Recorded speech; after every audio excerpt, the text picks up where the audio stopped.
8 p.m. 3, 2, 1, let's go. We're even on time. G'day, folks. Lincoln Quilliam here, your Kunanyi Mountain Run director, sitting here with Darryl, the founder of KODA, author of Sweat, Think, Go Faster, and Tasmanian adventure legend. So we're here to have a chat today. Thank you for your attendance, and hopefully some of this might be quite of interest. I know I'm certainly getting ready to learn a lot, and it's all about hydration and nutrition. So welcome, Darryl. Thanks for coming along. Thanks for having me. It's going to be a tough run, this one. I've been researching the distance and the amount of climbing, and it's going to be a very good one to finish.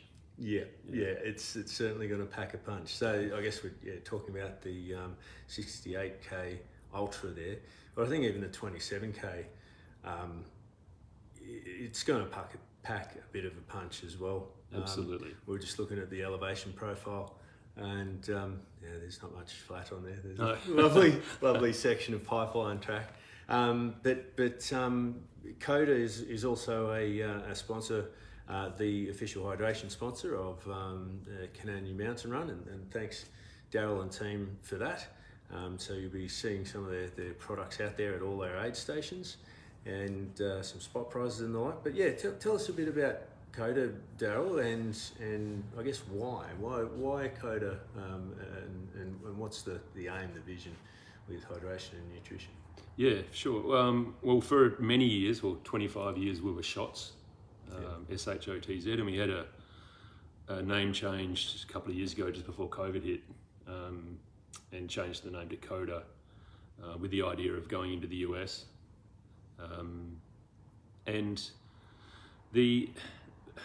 our ethos is, the understanding that everyone is different, that we're not the same, and these powdered, everything mixed into one.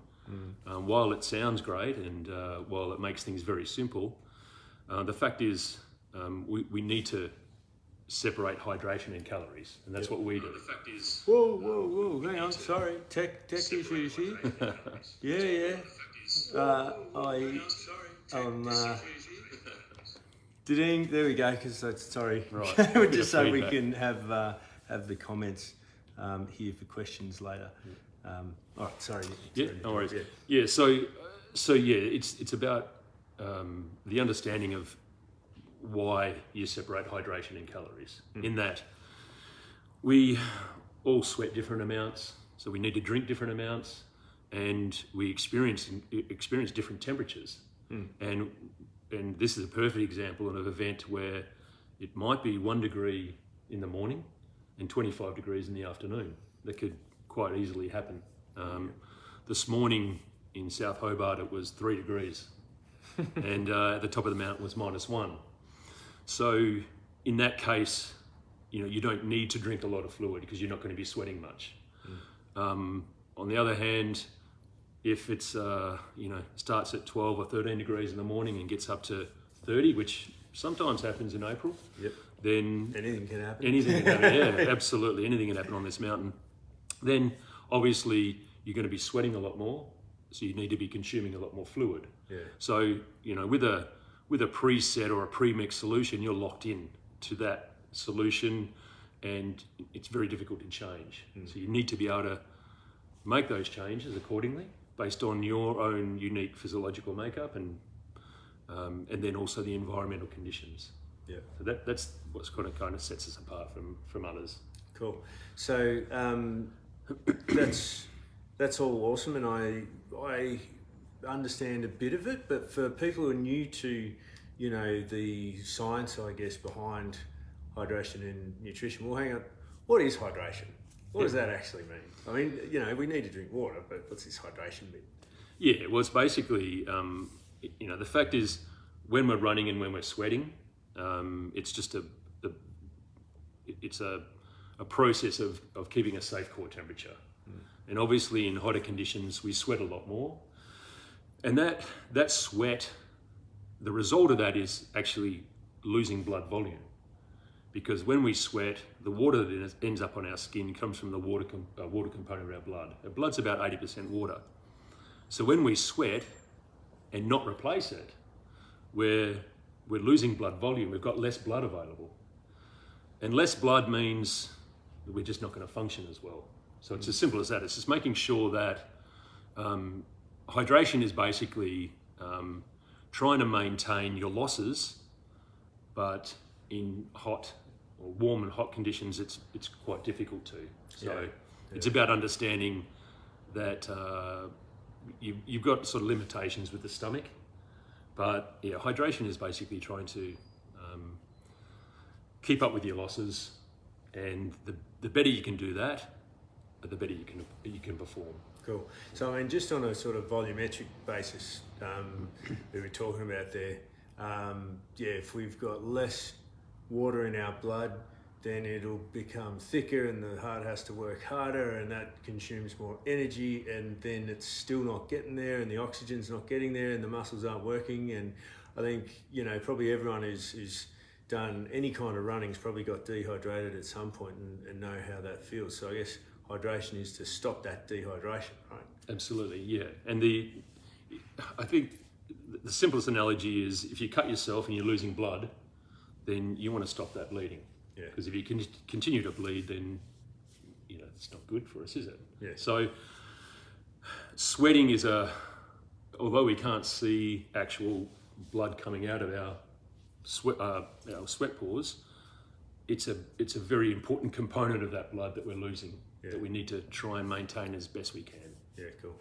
So that's, I guess, on a water basis. But I understand if you just drink water, because when you sweat, you're sweating electrolytes or salts, and if you're sweating all day and just drinking water, then you can have an electrolyte balance, right? And what does that do? Yeah, you're spot on. You can actually dilute the sodium concentration in your blood if you drink too much plain water. And when you couple that with sweat loss and the sodium that you're losing in sweat, it can be quite dramatic symptoms. Yeah. Is that hyponatremia? Hyponatremia. Yeah. With a medical condition known as water intoxication. Oh, right. Yeah. It's drinking too much water. Yeah. And sadly, people have died in the past. It's very rare, but it gives you a very good understanding of how important sodium is. And the reason that sodium is so important is that it's mostly extracellular, meaning it's mostly in our bloodstream, and it's what we lose most of in sweat. Now, interestingly, we're all very different, and we'll all have different sodium concentrations in our sweat. Right. So this is where the 2 scoops of powder in the water becomes very convenient, and the fact is it's a preset solution that's supposed to cater for every single person. And the fact is you simply can't do that. And that's because we do have different sweat rates. So you and I can run the same distance at the same intensity in the same environmental conditions, but you might lose a lot more, or even half the amount of sweat I do. Yeah. And that's got nothing to do with how fit you are. It's got everything to do with your physiological makeup, your core temperature, and how you operate. Yeah. So while you're happily sipping on 300 or 400 mils an hour, I might need 600 or 700 mils. Yeah, right. So understanding that there are differences between everyone, and understanding that you're unique, that's the first thing. And super important for this type of event. Yeah. So is that why, because I've heard in other races and the like, or just, in the community, you don't drink to a schedule, you drink to thirst. Is that because we're all different? Or? Yeah, well, it's been pretty well documented that drinking to thirst is not always the best thing. It's fine if we're sitting down and just having a chat like we are here, and we might get a bit thirsty. But when you're sweating, there's a lot of other things going on, and there's a lot of people that don't drink in hotter conditions anywhere near as much as they need. But there's also that's me. But there's also athletes who, in cold conditions, are drinking way too much. Yeah. So drinking to thirst is, once again, it just sounds like, oh, let's just make it easy. Let's say we'll just drink to thirst. Yeah. It's drink to the conditions and drink to your own needs. Yeah. That's putting it how it should be. It's a little more complicated, but running 4 kilometres of hills over 68 k's is something you need to be very, very serious about. Yeah. And the better you can do this, the better you can control what works best for you, the better that run's going to be. Yeah. Yeah. And the 27 that's not going to be an easy run either. So. No. And so the elevation gain or gain and drop, because they start and finish in the same location. So we've got just about 4,000 metres of elevation in the 68k. So the mountain is 1,270 metres. So we're effectively almost 3.5 times sea level to the top of the mountain and back, 3.5 times. So that's pretty good. Did you put this one together? Yep.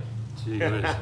No, I've been there's so many amazing tracks on the mountain, and really wanted to piece them all together, and it took quite a long time to do that because there's so many options, but also wanted it to be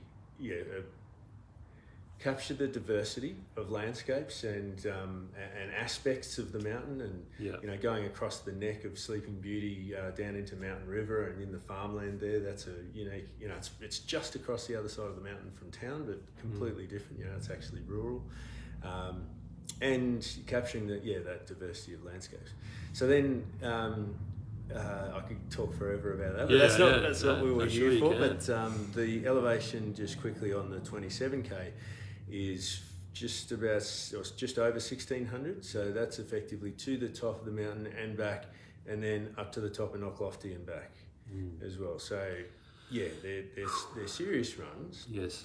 And what do we need to be thinking about, I guess, in training in terms of hydration to prepare ourselves for these runs? Because there's no point, we've got to, we know we need to train how we're going to race, not just completely do something completely different and apply all these new things in the race and then have no idea how the body and mind's actually going to react to it. So what should we be thinking about and starting to get into our training regarding hydration? Yeah, and you're spot on. You make as many mistakes as you can in training, and if you can do that and limit the amount of mistakes during race, then that's going to set you up for a much better day.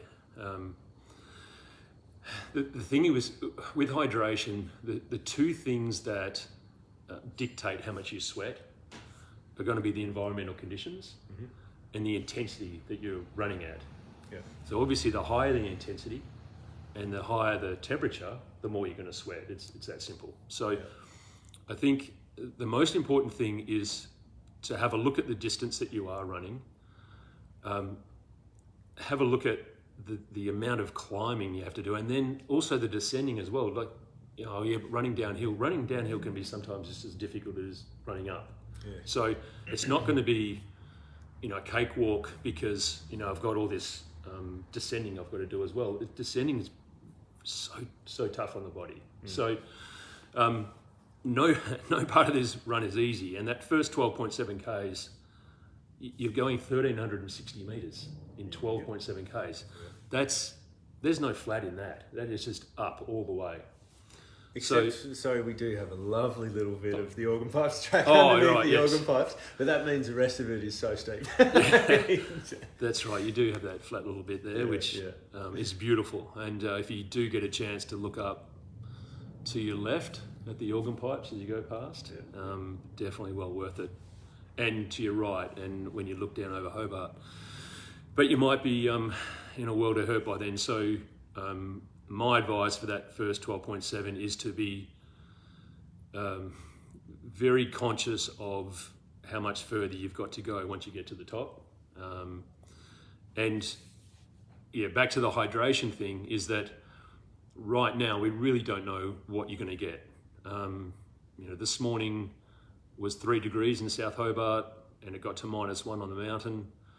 And like we said before, it could be anything. So the best thing to do is to start running at different times of the day if you can, get that opportunity to, and start learning how you feel in the middle of the day when it is warmer, how you feel when it's cold. And the biggest difference is in the cold conditions, you simply don't need to drink as much because you're not sweating as much. But if you get to different areas of the course and it is warmer and you are sweating more, then you do need to increase the volume of fluid that you're drinking. But I can't say how much, because one person's not going to be drinking very much at all because they're a very, very low sweater in even in the cold conditions. Yeah. But then someone might need to be drinking 400 or 500 mils an hour because for whatever reason they sweat more than someone else does in those conditions. So it's going out and learning those things, thinking about the intensity that you're going to run at, what pace you're going to hold. That's super important because that intensity will dictate the level of exertion, and that level of exertion dictates how much heat you're going to generate and how much you sweat. So those sorts of things, you must have a really good understanding of what pace you're going to hold. And if you can average 6K an hour up to the pinnacle, then I would think you're doing real well. Yeah, I don't think I can. Mate, that first 12.7K is nuts. I haven't, I've walked it, I haven't run it. Walking it is difficult. Yeah. Well, the best kept secret of trail running, that one of my mottos is best kept secret is you don't run uphill, basically. It's only the top 1% or less of trail runners who are really focused on performance and, want to win. Everyone else, myself definitely included, it's a lovely power hike. For me, it's a lot more energy efficient to power hike rather than try and run, and otherwise just way too cooked. So, I mean, how do you know if you're drinking enough or not? I mean, in training, is there, I'm very much sort of do or learn by doing and by experiencing sort of thing. And I think how I've sort of learned has been by getting dehydrated.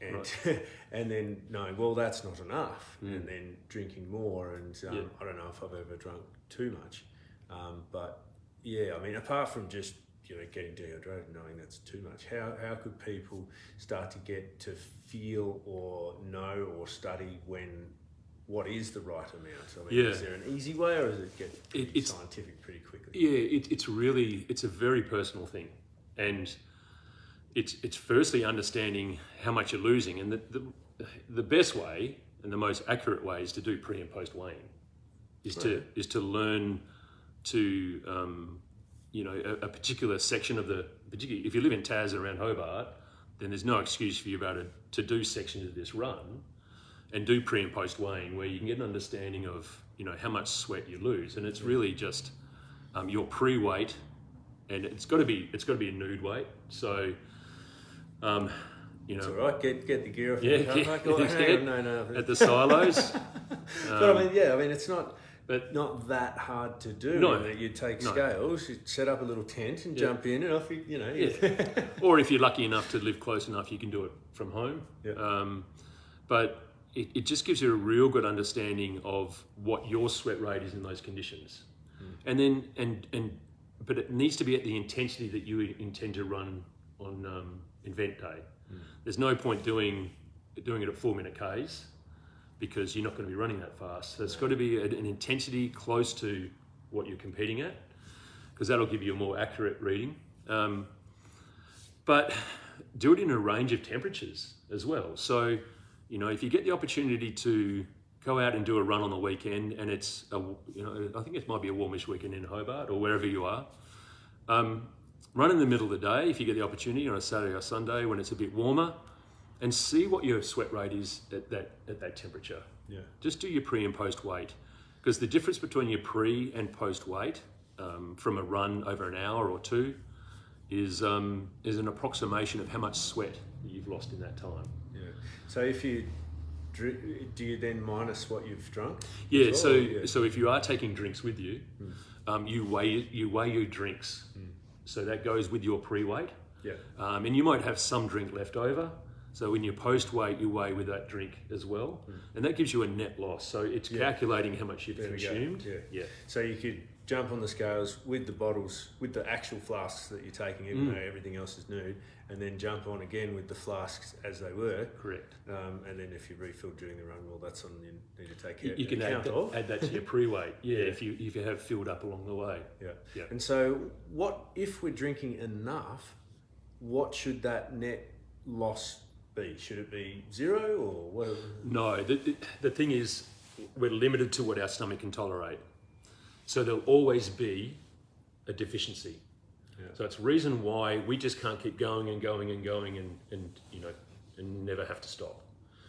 There'll always be, we'll always lose more than our stomach can process.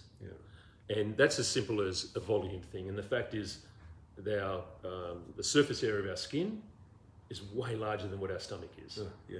So it's that simple. In that, we'll always lose more than we can take in. And the interesting thing is that even in cold conditions, let's say you're losing half a litre an hour.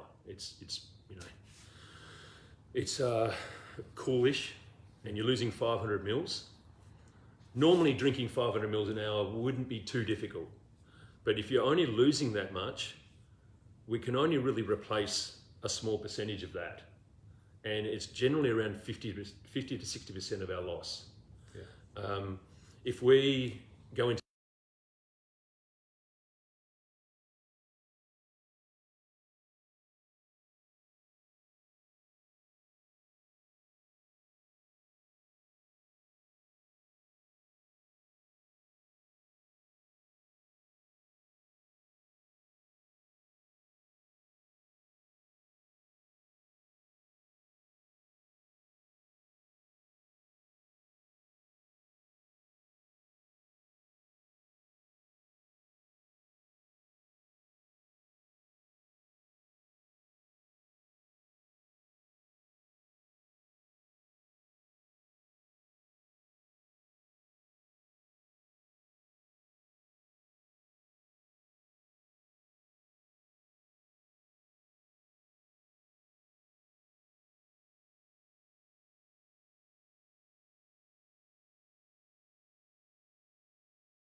Is there sound now?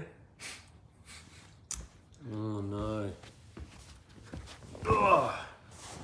Is there sound now? Look at comments we can't hear. Yeah, I'm looking at them. Can you hear now though? Yes. Awesome. Oh, how much did you miss? I think it was only a couple of minutes. Okay. So in that couple of minutes, all I said was, hey, we could sit here talking for hours, but this conversation is for you guys. So throw your comments in the chat, and we'll pick them up. So, can you overdrink electrolyte drinks? So if we drink too much of a sodium, will that have a negative impact, or is it better to overdo it rather than underdo it? Because underdoing, if we're just drinking water, we're potentially leading to hyponatremia. Is there, which is a really place we don't want to go, but is there, if we drink too much electrolytes, what does that do? Yeah, well, you can have too much of anything, really. In regards to, and when we talk electrolytes, I don't really include potassium and magnesium. There is some in the formulation that I've developed, but generally it's always about sodium. That's the single most important mineral that we lose, and the one we need to focus on the most. It's difficult to replace the amount you lose anyway. Most people have a sodium concentration in their sweat that is difficult to replace the amount you lose anyway. And your typical sports drinks don't have anywhere near enough that you require, that most require anyway. There's a very few individuals have a sodium concentration low enough that a typical sports drink's going to address. So you would have to be putting a lot of sodium in your drink to be having too much. I mean, my personal experience is, I don't know if it's stomach, it's just everything doesn't want to drink probably as much electrolytes as I should, because, and how I think I know that is because after the runs, any runs, I probably need to have at least 2, 3, 4 more like electrolyte tablets over the next 8 hours or 24 hours to be fully hydrated again. I think so. And that's the biggest challenge with running is trying to replace what you lose. If it's very cold on the mountain on race day, the fact is a lot of you won't need to drink a lot because you just simply won't be sweating that much, unless you put 5 or 6 layers of clothing on to combat the cold, but you're going to be taking them off, and so it's that understanding that this is where sports nutrition is an actual science, but these products that try and mix everything together, the calories, the hydration, and the electrolyte, the message they're sending is that everyone is exactly the same, and the weather temperatures never changes. So we all drink the same volume, we all have the same amount of calories, and we all have the same amount of electrolyte, which is an easy sell. But the fact is, we need to have an understanding that the volume of fluid that we drink is different, and we can learn that in different temperatures from doing pre and post weighing. And we do enough running that it's not hard to set up some sessions, some key sessions, where you can learn that. You can go, okay, well that's how much I sweat at that pace at 10 degrees. That's how much I sweat at 20 degrees. That's how much I sweat at 25. And you start collecting some data. And it's quite interesting. You start seeing some patterns forming for yourself, and you can address accordingly. So, well, gee, I just don't need to drink that much in that temperature because I just simply don't sweat much. But geez, look how much I was losing at 25 degrees. I better make sure that I aim for, 400 or 500 mils an hour. Otherwise, if I run at that intensity for 4 or 5 hours, run at that temperature for 4 or 5 hours, that's a big loss that I need to make up, that I haven't in the past. So I mean, it's definitely clear that, how much you need to drink and, well, the hydration, it depends on conditions and how fast you're going, or the intensity. Correct. Rather than fast, because intensity, if you're going really hard, but still power hiking up a hill, up a steep Exactly. hill, Yeah. that's still really intense. Yeah. You might be only travelling at 3 k's an hour. Yeah, exactly. Yeah. But then, so calories then. So from what I know, your calories is a lot more even, as in if you're out for an hour of running, and it's somewhat to do with intensity maybe, and you're about to correct me, I'm sure, but you know, I need a pretty It's standard... exactly about intensity. That's what it's about. Yeah, but I need a pretty more standard amount of calories per hour to keep running, which is completely different from the amount of hydration I need. Correct. And so, yes. Perfect, because that's where, from a calorie perspective, whether it's 5 degrees or whether it's 25 degrees, we're still running at the same pace. We haven't changed our pace, we haven't changed our intensity. So our calorie expenditure is the same. Yeah. At 5 degrees, we're not drinking as much because we're not sweating as much. At 25 degrees, we're sweating a lot more, we need to drink a lot more. So that's the thing that changes, is your hydration. And if you think about that, but you're drinking an amount that you'd normally drink at 25 degrees because you've got all your calories in there, then at some point, you're going to compromise the stomach. Because you don't need that much fluid when you're not sweating that much. Yeah. So this is why 2 or 3 or 4 hours down the track, you start to get those stomach issues. And it's a cramping, it could be vomiting or whatever it might be. But it's not something that you did just then. It's something you've been doing from 3 or 4 hours before. You've just been consuming a volume of fluid way beyond what you needed in those cooler conditions. Yeah. But it may well be the amount of fluid that you need at that time of the event as it starts to warm up. Yeah. So that's the thing, that if you can get your head around the fact that your hydration strategy changes based on the conditions and based on your own unique requirements. Yeah. But the amount of calories you consume, that'll stay even all the way throughout the event, if you're maintaining the same intensity throughout the event. And that should be your aim. You should be able to maintain the same intensity, whether you're using pace or heart rate, all the way along. Because if you go out at, if you're running that first 12.7k, I don't think you're going to be finishing the rest of it. I actually can guarantee, or there might be a couple of you that might be able to run that first 12.7, but not many. Yeah. So yeah. Awesome. Let's see what we've got next. So there's definitely real sweaters and not so, or people who just don't sweat at all. But so for someone who sweats a huge amount in all weather, can sweating be controlled by hydration and nutrition, or is it just plain genetics? It's just plain genetics. It's just you have, it might be the core temperature that you operate at. And what I've found with all the applied research that I've done is that some athletes operate at a higher core temperature than others. And those athletes simply don't need to sweat as much. Other athletes get to a point where they might not be operating at as high core temperature, but they need to sweat a lot because they have a much greater amount of sweat pores or whatever it might be. Yeah, it's just so different with everyone, and where you sweat from as well. So this person has asked the question, may think they're a heavy sweater, but if they do their pre and post weighing, it might be that they sweat a lot from their head. And I've seen this a lot. We get head sweaters come in and say, I'm a big sweater, I lose a lot of sweat. Yeah. But they sweat a lot from the head and not a lot from the torso. Yeah. So while they feel they sweat a lot, it's not a huge surface area. No. So generally the volume's not that high. It's not until you do your pre and post weighing until you realize that actually, you know what, I'm not that big a sweater as I thought. But then you've got your torso and leg sweaters who really don't notice that they're sweating a lot for whatever reason, but the surface area is so great that the volume is quite high. So it's sometimes a bit of a it's a bit of a surprise to them. Yeah. So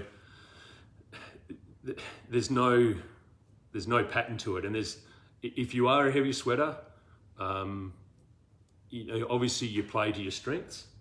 But the good thing, and what I've found over the years, is that someone who is a heavy sweater generally does very well in the cold conditions. Yeah. Those who are light sweaters generally don't do very well in the cold.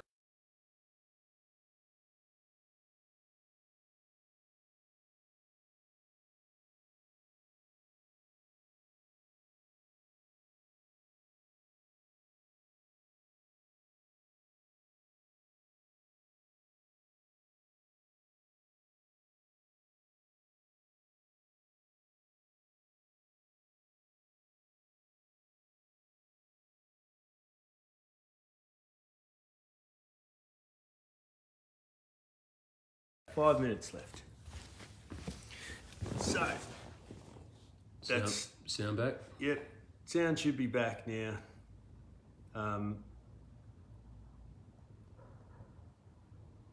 Okay.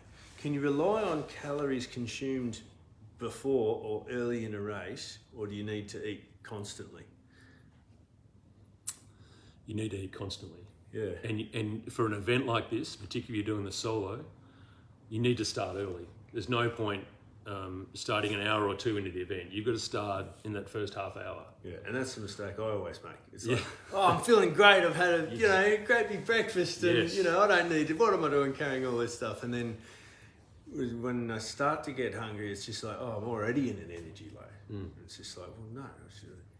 That's right. So you're constantly taking in calories, and the best way and the most important to make sure you don't compromise the stomach, because the stomach for any type of endurance event is the single most important organ in the body. Yeah. You compromise the stomach, then everything's going to shut down. If you can't get fluid and calories through, then you're not going to get to the finish line. It's as simple as that. Or you might get there, but it's going to be ugly. Yeah. So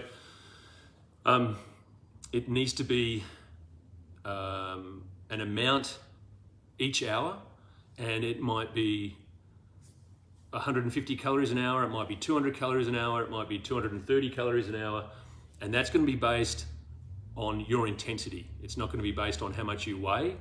It's based on how fast your pace is and the level of exertion. Yeah. And I like heart rate as the the indicator for the level of exertion for me. I mean, it just makes sense. It's an easy thing to that's about that. And so what I guess people could do some tests of some kind and figure out, all right, if I'm at this intensity, or if you're right up at 180, beats pretty static. You'd be falling over pretty. Can't maintain that for 10 hours. Yeah, well, actually, that's another thing that we're all very different. Is that some people can operate at 180 because their max heart rate's 202. So there's so many different variables. But I think just about everyone has a smartwatch now that is telling them their heart rate. It's telling them their pace. It's telling them their calorie expenditure. So if you do some sections of this course in training, and you've got time to do this, have a look. But what's important again is make sure that you're running at the intensity that you expect to on race day. Once again, there's no point running too fast. There's no point running too slow. You're just got to find that level of intensity that you're going to be competing at. And you look at your watch and you go, okay, I ran for 5 hours. I've just burnt 2,000 calories. Yeah. So you divide that by 5, that's 400 calories an hour that you're expending. So okay, so all right, I've worked out that my calorie expenditure is around 400 calories an hour at the intensity I want to run at. Yeah. I can't consume that much. It's impossible to consume that much. Yeah. So it's then understanding that your stomach's limited, and you then need to consume an amount of calories that your stomach can comfortably tolerate. So based on 400 calories an hour, you could aim for anywhere between 150 and 200 calories an hour. There's no percentage. We can't say, if you're losing 400, aim for 200 or 250, because the fact is everyone's digestive system is different. Yeah. We don't want to be telling someone, oh yeah, you can comfortably consume 250 calories an hour because this person can. That's not how we do things. It's about you going out and say, okay, next time I do a 4 or 5 hour run, and you should be doing quite a number of those with this event in mind, because you're going to be running for a lot longer than that on race day. Then practice that. Then go out and go, okay, well, you know what? I'm losing around 400 calories an hour. I'm going to aim for 150. I think my stomach can tolerate that per hour comfortably. You go out and do that, and you just see, how's your stomach feel? Actually, it felt all right. I might even be able to take on a little bit more. And if I can take on a little bit more, that then just bridges the gap and reduces the percentage of loss. So it becomes a bit more exciting when you start collecting these numbers, but then understanding why you're collecting them, and then putting them together to work out what works best for you. Yeah. That's the key. What works best for you. Yeah. Well, I mean, my takeaway from that is, I never eat enough, and I need to just smash heaps more calories and food and like whatever. And you know, everyone's stomach's unique, as you say, and it's like, you know, for some people gels work amazingly, and for other people jelly beans or potatoes or whatever. But you know, just eat whatever is going to work, and obviously light is good, and that, so gels work particularly well, and if your stomach can handle them. So we are actually getting quite close to time. So if what do you reckon would be like the top takeaways for people to think of for this event? Top takeaway is that you are unique. There is no one on this planet like you when it comes to hydration.